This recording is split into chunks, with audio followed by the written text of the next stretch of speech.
Salut à tous, c'est Julie Freeze et aujourd'hui on se retrouve pour une nouvelle vidéo un peu spéciale.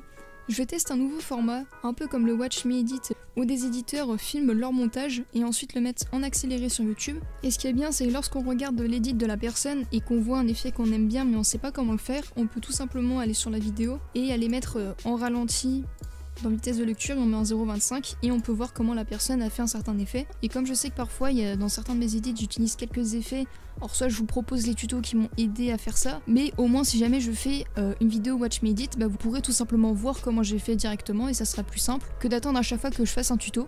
Alors cette vidéo est un peu une vidéo test, j'ai envie de voir si ce format de vidéo vous plaît, et si c'est le cas, n'hésitez pas à me le dire dans les commentaires ou en me le montrant en laissant un pouce bleu sur la vidéo. Donc dans cette vidéo je vais faire le 10 minutes challenge, donc j'essaie de faire un edit en 10 minutes, ce qui est vraiment très court, mais bon c'est un défi que j'avais envie de relever. Moi je tiens juste à préciser que j'ai pas eu l'idée toute seule de faire ce challenge, c'est tout simplement en regardant l'edit de Zacharia.vfx1, si jamais vous voulez vous abonner, n'hésitez pas à le faire, il fait de très bons edits. Donc pour cet edit je vais prendre la musique Lambada, ensuite je vais le faire sur Hisoka et j'ai pris les clips Twixtor sur iTwixtor. Alors j'ai juste importé mes deux clips, pour le moment j'ai fait aucune modification, je vais pas tarder à commencer, je vais mettre un chronomètre.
Alors c'est bon, les 10 minutes sont écoulées, franchement je me rendais pas compte à quel point ça va être aussi dur, vraiment c'est très rapide, on n'en a pas conscience.